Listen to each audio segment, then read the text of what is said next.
y'all, it is Nikki. Welcome back to the channel. It has been a minute since I last posted a video, so sorry about that, my bad. It just got really busy really fast, and I figured that the best course of action would be to get through that really hectic phase of the semester, get all my assignments in that I needed to get in, and then get back to filming videos as soon as I could. So here we are. I know that a lot of my more recent videos have been sort of reading book related, but I haven't talked a lot about my writing projects lately, so I wanted to get back into that. That is what today's video is going to be all about, and I'm actually really excited about this video because I am asking your advice for a story problem that I have been trying to work out for the past few weeks now. Before I get into that though, I want to give a quick shout out to H.A. Pruitt and Kimmy K. You might know those names from this channel. H.A. Pruitt is the author of the Anathallian series, which I know I've talked about here before, and Kimmy K actually did a writing live stream with me a little while ago, so you might remember her from that. They are two writing friends of mine that I met through the online writing community. Lovely humans, so passionate about writing and about honoring God with what they write, and they're also both moms of young kids. And so they've teamed up recently to write a children's book, an uplifting children's book about overcoming limitations, and right now they're putting out the call for street team members. So if you have young kids,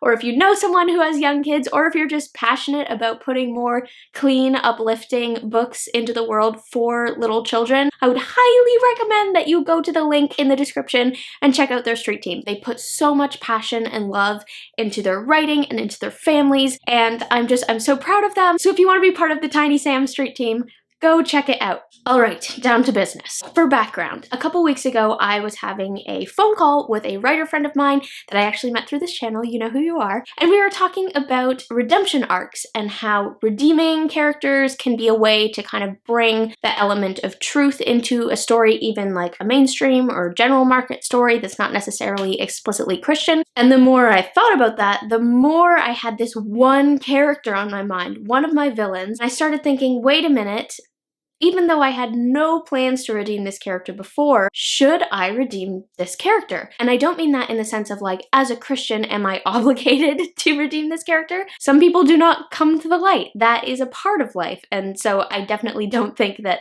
in a writing sense, we are like obligated to save every villain. No, I was thinking more in terms of, would this story actually be better if I did redeem this villain? I have lots of villains going on in this particular project. It's my big fantasy project with all the 12 book plus ideas that I have spinning around in my head. So I have lots of baddies going on. I have one who starts off strong and ends up falling off the rails and is not going to get back on again. I have one who has very deliberately, rationally chosen the path that they're on, and they are not going to change their minds about that. I have one who is literally like the embodiment of evil in this world, so there's no chance of redemption there. But this character, let's call him Cheshire, he is my wildcard villain. So he's more of my like kind of Joker, harbinger of chaos type character. He doesn't have a clear-cut set of goals like the others. He's more just there to thrive off of mayhem and to create mayhem around him. I love this character. I have a huge soft spot for him. I tend to have a weakness for that trope. I find them to be very romantic figures for some reason, even though he's like awful. I just want to clarify, he is very much a villain. He's like psychotic, totally ruthless. His heart is black at this point. Not a good character. However, I still find him to be somewhat romantic and a little sympathetic, and I'll tell you why. The more I found out about this character as I was learning about him, what makes him tick, I realized that there was actually some pretty serious trauma in his backstory, and because of that trauma, he has some strong principles, some lines that he actually won't cross. And when I discovered that, it made him even more sympathetic, even more romantic. I know, what is wrong with me? Why do I like these characters so much? I never planned to redeem this character. What I did plan to do was to put him in a kind of like Beauty and the Beast, like arranged marriage thing with a good character who did not want to be with him, but she'll do it for the sake of someone else that she cares about. And I'm a sucker for that Rumpelstiltskin and Belle, Beauty and the Beast kind of trope, so obviously it just felt like there was great potential there for like romantic tension. As a villain, he's got to get his villain comeuppance. I loved the idea of it being tragic and unresolved in the sense that like, oh no, you know, he's got to get his comeuppance, he's got to be defeated, but at the same time, could he have changed? What if? Like that what if sense can be so like brutal for the reader. I love it when things feel unresolved like that. I love when a story reaches into your chest and just twists your heart and doesn't fix the damage afterwards. One example I can think of that did that to me recently was Shadow and Bone. There's a pretty horrible event that happens to my absolute favorite character in that series, and when it happened, I felt like sick, but in that good way, because the author just made me feel it so strongly, and I want to do that. I've always loved the idea of doing that with a character. So that's why my plan was always to leave it tragic, to leave it unresolved, to leave it gritty and raw in that sense. However, could this be a really powerful opportunity to honor God, to uplift someone, to use this character as sort of a symbol and a testimony of the power of grace, to have this character who looks like he just is so far beyond redemption, like he cannot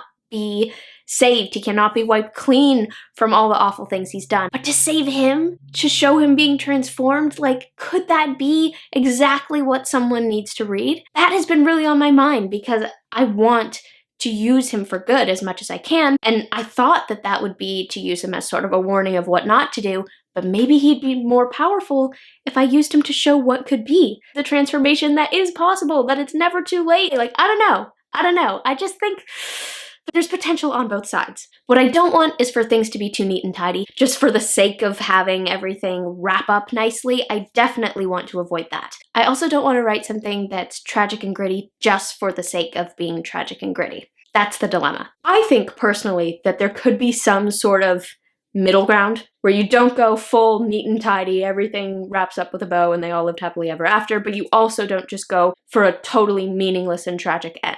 Is there some way that we can marry like the tragedy and sort of the unresolved aspect with a redemption arc? I feel like there is. What do you guys think? What has been your experience with villain redemptions? Does it work for you typically? Do you find that it normally doesn't work for you? What makes it work or not work? I cannot guarantee that I will tell you what my final decision is. Actually, I can pretty much promise that I won't. I have to keep some secrets in case this book actually does ever get written. However, I can say that your thoughts will be taken into account and that it's still very early in the planning process. While I have ideas of what I think I want to do, there's lots of time for me to change my mind or to be swayed by your well-articulated opinions on this matter. I want to do my duty by this story. As someone who wants to honor God in every story, I don't want to make this decision lightly. Even if I choose to just make it tragic and awful at the end with no redemption. I want to do that because I have put deliberate thought into it and because I feel that that would send the more impactful message. It means that I have to do my due diligence and really think these decisions through. And that's why I'm really looking forward to seeing your thoughts. Thank you so much for watching this video, guys. I hope you enjoyed it. And as always, do not forget to spend some time in the clouds today.